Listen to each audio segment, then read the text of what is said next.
सुप्रभात छात्राः, नमो नमः. In the last lecture, we started samas and I have told you to do some revision about Dvandva samas, Tatpurush samas from standard 9. And I hope everybody has revised 9th standard textbook for Dvandva samas, that is Iterator Dvandva and Samahar Dvandva. In case of Tatpurush, in 9th standard we had Vibhakti Tatpurush and I have told you to revise the same from 9th standard. So today we will proceed further with other type of samas and we started Upapad Tatpurush first. So just we will have quick revision about Upapad Tatpurush, then we will go to Naya Tatpurush. Next will be Avyay Bhav, then Karmadharaya. So there is a short certain techniques to understand what type of samas it is.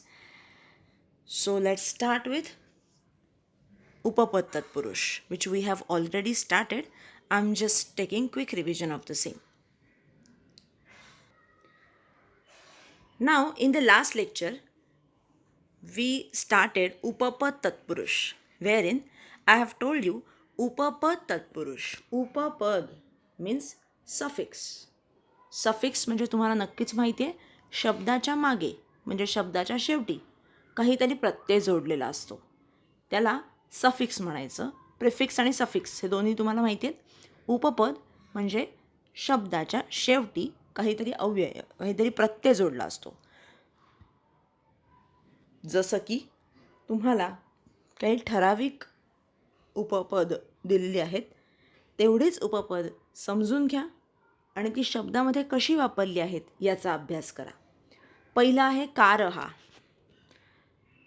कारहा म्हणजे करोति इति. जसं की कारहा करोति इति. For example माला कारहा. माला कारहा या शब्दाचा अर्थ आहे मालाम करोति इति. जो माळ बनवतो, जो फुलांचे हार बनवतो, गार्डनिंग करतो असा मालाकारहा. मालाकारहा म्हणजे जनरली गार्डनर जो फुलांचे हार माला बनवतो. मालाम करोति इति मालाकारहा. नंतर कुंभकारहा. कुंभम करोति इति हा शब्द तुम्हाला तुमच्या पुस्तकात दिलेला आहे, जो लास्ट लेक्चरला आपण घेतला होता. मी आता फक्त रिवाईज करते. कुंभकारहा कुंभम करोति इति. कारहा शब्दाला कुंभकारहा. कारहा कारहा म्हणजे करोति इति, जो करतो तो. करतो काय करतो? कुंभ म्हणजे मडकी बनवतो, कुंभार. कुंभकारहा कुंभम करोति इति कुंभकारहा. मग शेवटी काय आलं? कारहा करोति इति. मग असे खूप सारे शब्द आहेत. लेपकारहा, मालाकारहा, कुंभकारहा. ह्या प्रकारचे कारहा. कारहा आलं म्हणजे करोति इति. शेवटी कारहा लागलं हा म्हणजे उपपद लागला, म्हणजे हा उपपद तत्पुरुष आहे.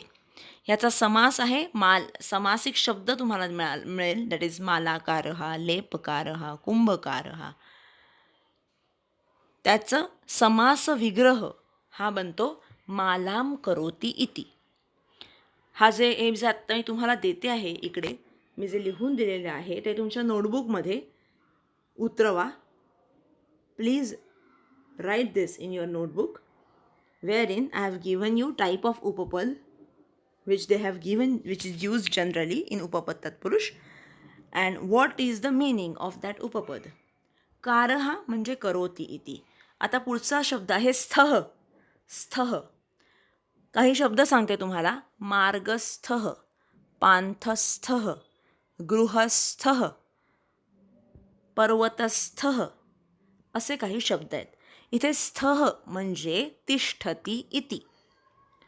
स्थातिष्ठ हा शब्द तुम्हाला झालेला आहे. स्थातिष्ठ म्हणजे थांबणं, वाट बघणं, टू वेट. बरोबर. स्थातिष्ठ म्हणजे टू वेट. पण इथे जेव्हा स्थ हा शब्द सफिक्स म्हणून एका शब्दाला लागतो तेव्हा तिष्ठती इति.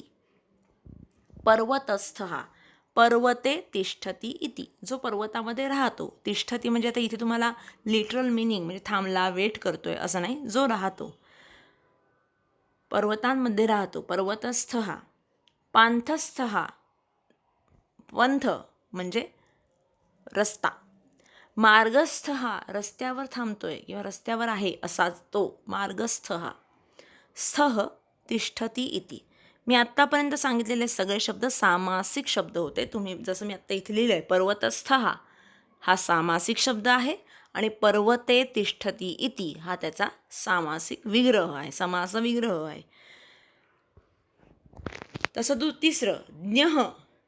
ज्ञः, आता ज्ञः कुठे कुठे वापरला जातो? शास्त्रज्ञ. शास्त्रज्ञ म्हणजे कोण? सायंटिस्ट. ज्ञ म्हणजे जानती इति, जो जाणतो, ज्याला माहीत आहे असा ज्ञ. शास्त्रज्ञ, शास्त्रम जानती इति, शास्त्रज्ञ. या प्रकारचे खूप सारे एक्झाम्पल्स आपण मागच्या लेक्चरमध्ये बघितलेले आहेत. हा झाला उपपद तत्पुरुष.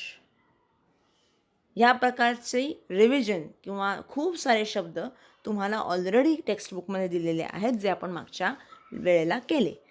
आता आपण जाऊया नय तत्पुरुषकडे. नय कसं म्हणायचं? नय. हे बघा, न आणि य, कख ग घ य, य आहे ना, त्याला य, य हा शब्द नाकात म्हणायचा, म्हणजे ते बरोबर नय असं म्हणता येतं. नय हा आहे नय तत्पुरुष. नय तत्पुरुष ओळखायला अगदी सोप्पा. नय तत्पुरुष हा कुठेतरी निगेटिव्हिटी दाखवतो, काहीतरी नाही असं सांगतो. सिम्पल, अगदी सोप्पं करून तुम्हाला मी सांगते आहे की नय तत्पुरुष हा नेहमी तुम्हाला काहीतरी नाही आहे असं सांगतोय. आता काय नाही आहे? तर या समासाचा विग्रह हा न ने होतो. न, जसं की आता इकडे बघा, अयोग्य. अयोग्य हा आता तुम्हाला मराठी शब्द पण आहे, योग्य अयोग्य, बरोबर आहे की नाही? मग अयोग्य हा शब्द आहे सामासिक शब्द. हा समास म्हणजे सामासिक शब्द म्हणजे समासवाला शब्द. अयोग्य, त्याचा समास विग्रह, विग्रह म्हणजे स्प्लिट, विग्रह काय आहे? न योग्य. सो नय तत्पुरुषचा समास विग्रह हा नेहमी न ने सुरू होतो. न, आणि त्याची खूप सारी उदाहरणं तुम्हाला पुढे आत्ता आपल्याला दिसतील, आपण बघू शकतो. अयोग्य, अयोग्य हा शब्द आहे, जो शब्द समास आहे असं सांगतोय, पण समासाचा विग्रह हा न ने स्टार्ट होतो. अयोग्य, न योग्य. अनिच्छा, न इच्छा. ह्या प्रकारचे खूप सारी उदाहरणं तुम्हाला टेक्स्टबुकमध्ये दिलेली आहेत, जी आपण आता बघणार आहोत. ठीक आहे, बघा, नय तत्पुरुष तुमच्या पुस्तकामध्ये दिलेला आहे, तो बघा. न योग्यम अयोग्यम म्हणा. न अल्पम अनल्पम. न अल्पम अनल्पम. अनल्पम म्हणजे जे कमी नाही ते, भरपूर सारं, खूप सारं. न अल्पम अनल्पम. न योग्यम अयोग्यम. बघा इथे लिहिलं आहे, प्रथम पदम अ किंवा अन इति नकारः दर्शती. प्रथम पदम म्हणजे समासाचा जो शब्द आहे तो अ किंवा अननी सुरू होतो, आणि त्या समासाचा विग्रह करायचा असेल तर तिकडे न दिसतो. इथे कन्फ्यूज होऊ नका. समास आणि समासाचा विग्रह या दोन वेगळ्या गोष्टी आहेत. सामासिक शब्द म्हणजे तो शब्द ज्याच्यामध्ये समास वापरला आहे असा. अयोग्य, अनिच्छा, अनल्पम असं म्हणजे इकडे कायम अ किंवा अन असं वापरलं जातं, आणि त्याचा जेव्हा विग्रह करायचा आहे तेव्हा तिथे न वापरला जातो. त्यांनी खूप उदाहरणं दिली आहेत चांगली. You have to write all these examples in your notebook. I repeat, I have completed Upapad Tatpurush, wherein there are many examples given in your textbook itself. You have to write them in your notebook. Same case with Naya Tatpurush and other samas. Naya Tatpurush आधी तुम्हाला योग्य अयोग्य, अयोग्य न योग्य असं दिलं होतं. दुसरं एक्झाम्पल होतं न अल्पम अनल्पम, हे दुसरं एक्झाम्पल होतं. आता तिसरं अनिच्छा, न इच्छा. अशक्यम न शक्यम. म्हणा बरं, प्लीज रिपीट आफ्टर मी. अनिच्छा न इच्छा. अशक्यम न शक्यम. असत्यम न सत्यम. अनावश्यकम न आवश्यकम. हे सगळी एक्झाम्पल्स आहेत नय तत्पुरुषचे. समास विग्रह न ने सुरू होतो आणि सामासिक शब्द is always starting with a or un. Here you can say prefix is always a or un. In Naya, please write this. I repeat. In Naya Tatpurush, there is a prefix a or an. Please write. In Naya Tatpurush, there is a prefix a or an. And Samasa Vigraha starts from na. कळत आहे? I hope I'm clear. Everybody got this. Now the next type is कर्मधारय. कर्मधारय हा समास तुम्हाला मराठीमध्ये पण झाला असेल आणि नसेल झाला तर तो होईल पुढे. Karmadharaya is part of Marathi syllabus also. कर्मधारय हा जो समास आहे, there are certain peculiarities. Please write it down. First of all, karmadharaya samas, both the words in vigraha are in prathama vibhakti. I am talking about vigraha. Please understand, I am talking about split. I am talking about vigraha. In vigraha, both the vibhaktis are in prathama. That is one thing. And karmadharaya is categorized in 3 parts. Now the first part is visheshan visheshya. Visheshan visheshya. Now Visheshan is adjective. Visheshya is noun. So there is always, many a times, see, I'll tell you, Karmadharaya has 3 parts, 3 characteristics or 3 types. 1. Visheshan Visheshya. Second, Visheshnam Samanyanam. You have to write this in your notebook. All these categories which I am talking about. कर्मधारय समास असं वर लिहा. मग लिहा in समास विग्रह both पदाज R in प्रथमा विभक्ती. आता यामध्ये पहिलं बघा, विशेषण विशेष्य. विशेषण आणि विशेष्य. What is visheshan? Yes, it is adjective. And what is visheshya? It is noun. The noun for which adjective is given. बरोबर आहे? हुशार मुलगा, सुंदर मुलगी असं जेव्हा मी म्हणते, smart boy, beautiful girl. Beautiful is adjective, girl is noun. Beautiful girl हे विशेषण आणि विशेष्याची जोडी आहे. अशी जोडी, अशी पेअर जेव्हा संस्कृतमध्ये आपल्याला बघायला मिळते तेव्हा तो कर्मधारय समास असतो. याची एक्झाम्पल्स आता पुढे तुम्हाला मी देतेच आहे. सेकंड, विशेषनाम सामान्य नाम. विशेषनाम इज प्रॉपर नाउन आणि सामान्य नाम is common name, common noun. Right? When you say proper noun is आपल्या सगळ्यांची नावं. राईट? संपदा, अनुष्का, पार्थ, विजय ही सगळी नावं. भारत, गंगा, नर्मदा, यमुना, विवेकानंद, ही सगळी जे मी बोलते, these are all proper nouns. So when there is a combination of proper noun and common noun, then it is कर्मधारय. हा झाला सेकंड टाईप. तिसरा टाईप आहे उपमान उपमेय. उपमान उपमेय म्हणजे काय? तर कंपॅरिझन. एखाद्याला आपण म्हणतो की ही त्याच्यासारखी दिसते, तो ह्याच्यासारखा दिसतो. बरोबर आहे? हिचे डोळे हरणासारखे आहेत, हरणाक्षी, हिचे डोळे हरणासारखे आहेत. ती ह्याच्यासारखी दिसते, ही त्याच्यासारखी दिसते. आपण सारखी असा शब्द वापरतो की नाही? लाईक हा शब्द वापरतो. वेन कंपॅरिझन केली जाते दोन गोष्टींमध्ये, उपमा दिलेली जाते. दिस इज लाईक दॅट, लाईक असं वापरलं जातं. त्या शब्दाचं कॉम्बिनेशन इज कर्मधारय. कर्पूर गौर, कर्पूर इव गौर. रक्तचंदन, रक्तासारखं चंदन. सो अशा प्रकारचं जेव्हा कंपॅरिझन इव आणि एव हे शब्द वापरले जातात, like, same like, as like असं जे आपण इंग्लिशमध्ये म्हणतो, तसंच इथे इव आणि एव हे शब्द वापरले जातात. हा झाला थर्ड टाईप, उपमान उपमेय. सो कर्मधारयमध्ये आपण 3 कॅटेगरी शिकलो. एक, विशेषण विशेष्य पेयर. Second, proper noun common noun. Third, उपमान उपमेय. आता या प्रत्येकाची एक्झाम्पल्स आपण टेक्स्टबुकमध्ये बघूया. विशेषण विशेष्य. विशेषण विशेष्य बघा. रक्तपुष्पम.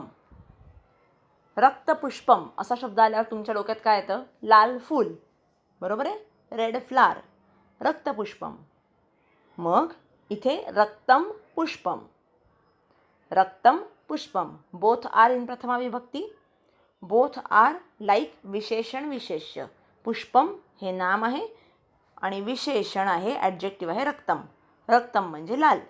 सो रक्तपुष्पम इज समास, सामासिक वर्ड, सामासिक शब्द. रक्तम पुष्पम इज विग्रह of the same. Students, for each and every category, they have given 6 to 8 examples and you have to write all of them in your notebook. You write category and then write the examples. Example कशी लिहायची? समासाचा शब्द लिहायचा, सामासिक शब्द लिहायचा. म्हणजे कुठला? जो पिंक आणि रेडमध्ये दिलेला आहे तो. रक्तपुष्पम. You have to write first raktapushpam, then write raktam pushpam. दोन्ही प्रथमा विभक्तीत, पुष्पम नपुसकलिंग म्हणून रक्तम पण प्रथमा विभक्तीत आहे. नंतर स्थूल पुरुष इज सामासिक वर्ड. स्थूल पुरुष, अ फॅट पर्सन, बरोबर आहे, अ फॅट पर्सन. फॅट हे माझा ॲडजेक्टिव्ह आहे. की स्थूल पुरुष, स्थूल पुरुष, जाडा माणूस, बरोबर. नेक्स्ट, हरिता शुका. हरितशुकाः. हरितशुकाः हा एक शब्द आहे ज्यामध्ये हिरवे पोपट, बरोबर आहे, ग्रीन पॅरेट्स. हिअर हरिताः शुकाः. विभक्ती प्रथमा, वचन बहुवचन फॉर बोथ दी वर्ड्स. शुकाः बहुवचन आहे म्हणून हरिताः हे सुद्धा बहुवचनच घेतलेलं आहे. हरितशुकाः इज वन वर्ड. हरितशुकाः त्याचं कॉम्बिनेशन झालं, एकत्र आलं. सिमिलरली विविध वर्णाः. विविध वर्णाः हा एक शब्द आहे जो बहुवचनात आहे. वर्णाः म्हणजे रंग. विविधाः वर्णाः, मेनी कलर्स. विविधाः वर्णाः, वर्णाः बहुवचन आहे म्हणून विविधाः हे सुद्धा बहुवचनातच दिलेलं आहे. सो जी विभक्ती विशेष्यची तीच विभक्ती विशेषणाची. जे वचन विशेष्याचं तेच वचन विशेषणाचं. Means in simple words, noun and adjective both are in only one vibhakti, that is prathama vibhakti, and same वचन, बरोबर. सिंग्युलर असेल तर सिंग्युलर, प्लुरल असेल तर प्लुरल. नेक्स्ट,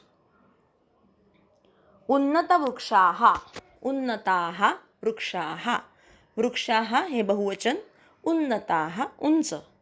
उन्नताः वृक्षाः उंच झाडं.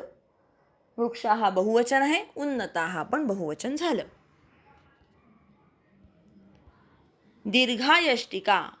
यष्टिका एक यष्टिका आहे म्हणून ते एक वचन, म्हणून दीर्घा पण एक वचन. लांब काठी, दीर्घा यष्टिका. यष्टिका म्हणजे रॉड किंवा काठी. दीर्घा लॉंग.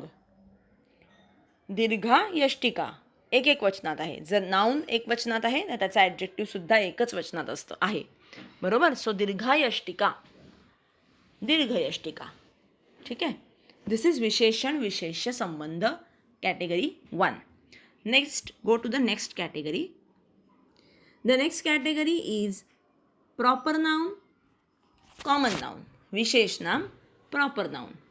Common noun, सामान्य नाम.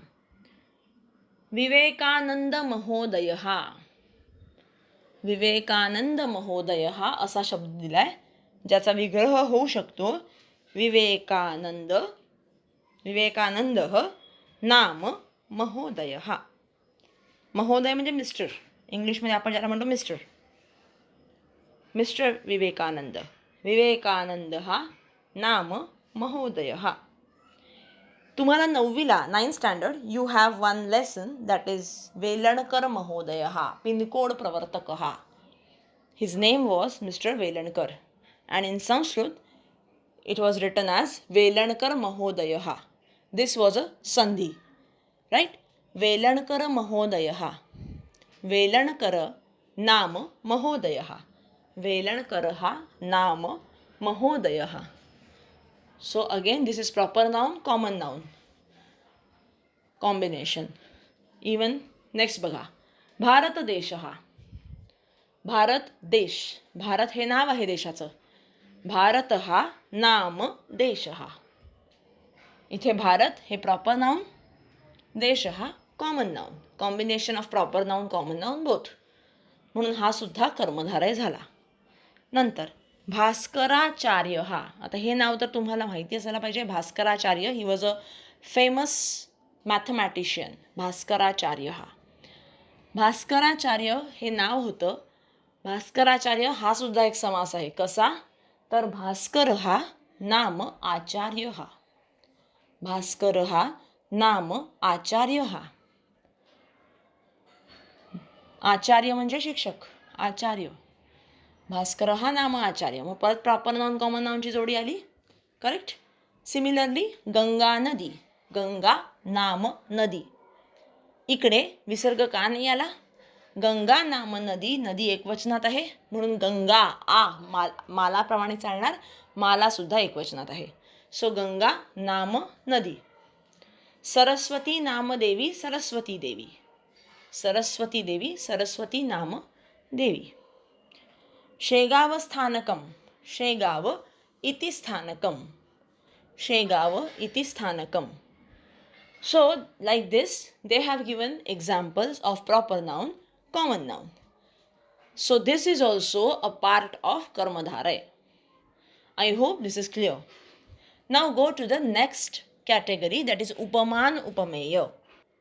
उपमान उपमेय हा जो संबंध आहे तो त्याने छान प्रकारे समजावून दिलाय तुम्हाला. First see the highlighted one, red one. कर्पूर गौरहा. The word is कर्पूर गौरहा. कर्पूर म्हणजे कापूर. कर्पूर म्हणजे कापूर. महादेव उपमेयम, ज्याच्याशी साधर्म्य आहे उपमानाचं, कर्पूर हा. सो एक लक्षात घ्या, उपमान आणि उपमेय या दोघांचे अर्थ काय, तर ते प्लीज इंग्लिशमध्ये किंवा तुम्हाला हव्या त्या मराठी भाषेत लिहून घ्या. उपमान मीन्स, तुम्ही जरा सिमिली म्हणता ना, सिमिली. सिमिली काय असते? Just like, as like, same. हे तुम्हाला झालेलं आहे. फिगर ऑफ स्पीच झालं आहे की नाही? उपमान, उपमा अलंकार, मराठीमध्ये त्याला उपमा अलंकार म्हणतात, ज्याला सिमिली असं म्हणतात, की just like, as like, same like असे शब्द आपण वापरतो. बरोबर? तेच इथे आहे. उपमान म्हणजे जी उपमा द्यायची आहे, ज्याचं उदाहरण द्यायचं झालं आहे ते आहे उपमान. कर्पूरहा इव गौरहा. कर्पूर इव गौरहा. कर्पूर गौरहा. कर्पुरासारखा पांढरा. कर्पूर म्हणजे कापूर, कापूर पांढरा असतं ना.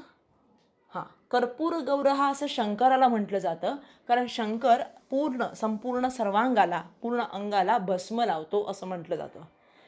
शंकराच्या सर्वांगाला भस्म लागलेलं असतं. भस्म पांढऱ्या रंगाचं असतं, राख. बरोबर आहे? तर कर्पूर इव गौरहा, कर्पूर गौरहा. साधर्म्य काय? कशाशी? तर गौरहाशी.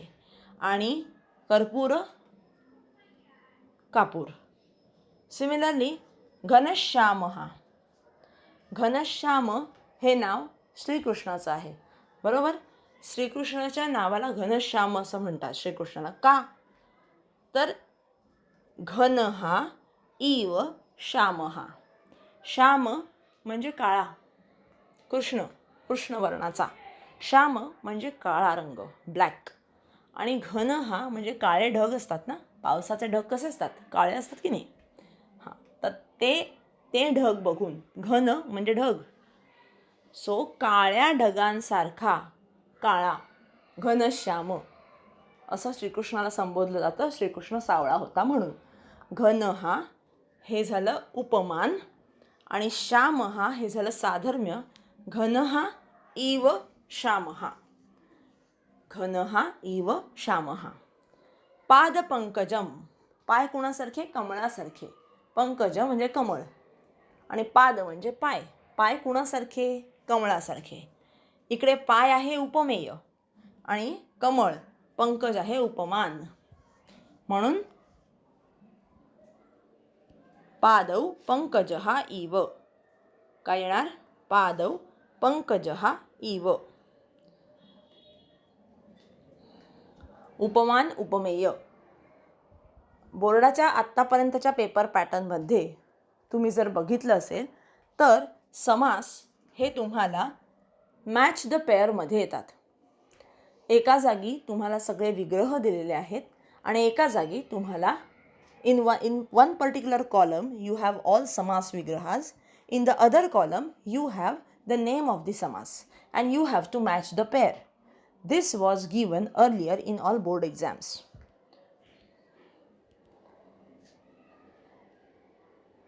So here समास विग्रह लक्षात घ्या कसा केलेला आहे, त्याप्रमाणे तुम्हाला कर्मधारयाचा अंदाज येईल. सो कर्मधारयामध्ये जसं आपण बघितलं 3 कॅटेगरीज आहेत. विशेष नाम, सामान्य नाम, विशेषण विशेष्य आणि उपमान उपमेय. कर्मधारय समासाचं महत्त्वपूर्ण म्हणजे they have given certain important points about कर्मधारय in your textbook which I have already told you but still we'll read this. समस्त पदानां विग्रहे पूर्वपदम उत्तरपदम पदम च प्रथमांतम. प्रथमांतम म्हणजे प्रथमा विभक्ती. ते तुम्हाला आधीच सांगितलं मी की पूर्वपद उत्तरपद दोन्ही पद प्रथमा विभक्तीत. पूर्वपदम विशेषणम चेत तद्विशेषणस्य लिंगम वचनम विभक्ती अनुसरती. जे तुम्हाला मी आत्ताच सांगितलं की व्हॉटेवर लिंग, व्हॉटेवर वचन, व्हॉटेवर विभक्ती of noun, the same is of visheshan, that is adjective. And this I have been telling you since 9th standard, that in Sanskrit whenever there is visheshan visheshya pair, every time whatever vibhakti, vachan and linga the noun is having, same visheshan, same vibhakti and same vachan, adjective will follow. Anusarati म्हणजे follow. असे 2 important points कर्मधारयामध्ये आहेत जे तुम्हाला आधीच सांगून झालेले आहेत. Students please understand this is explanation that I can give you, but you have to write all the examples given in your textbook in your notebook. This will be practice, and whenever you will have actual question answer session as a revision session, it will be helpful for you. They have given further more examples. Let's read them. माझ्याबरोबरच म्हणा. प्रिय भाषा, प्रिया भाषा, प्रिया भाषा. हे झालं विशेषण विशेष्याची जोडी. सर्व प्रदेशाः, सर्वे प्रदेशाः. म्हणा परत. बहुजनाः, बहवः जनाः. बहवः कसं काय आलं, कारण अनेक वचन आहे, बहुवचन आहे. कसं, बहु भानु भानु भानवः, तसंच बहु हा उकारांत आहे म्हणून बहवः अनेक वचन, बहुवचन झालं. सिमिलरली सुक्तिसुधा, सुक्ती ही सुधा इव, मधासारखे आहेत. सुक्ती म्हणजे श्लोक. कमल कोमलम, कमलम इव कोमलः, कमळासारखे कोमल, कमळासारखे नाजूक. मनोमंदिर, मनः एव मंदिरम, मन हा एव मंदिर, मन हेच मंदिर आहे. एव म्हणजे हेच आणि इव म्हणजे सारखं. हे जरा थोडा छोटासा फरक आहे, तो लक्षात घ्या. एव आणि इव. एव म्हणजे हेच आणि इव म्हणजे सारखं. मन हेच मंदिर. मन इव मंदिरम. सॉरी, मन एव मंदिरम. मन हेच मंदिर. कमलम इव कोमलम. कमळासारखं कोमल. So students, I think we should stop here. Today we completed our Karmadharaya Samas. Next in the next chapter we will be continuing Bahuvrihi Samas, and there is one small Madhyam Bhashaya Uttarata which I have left it for Vachan Prashamsa. I will be discussing it further. Okay, so till the time, have a good day. Namo Namaha.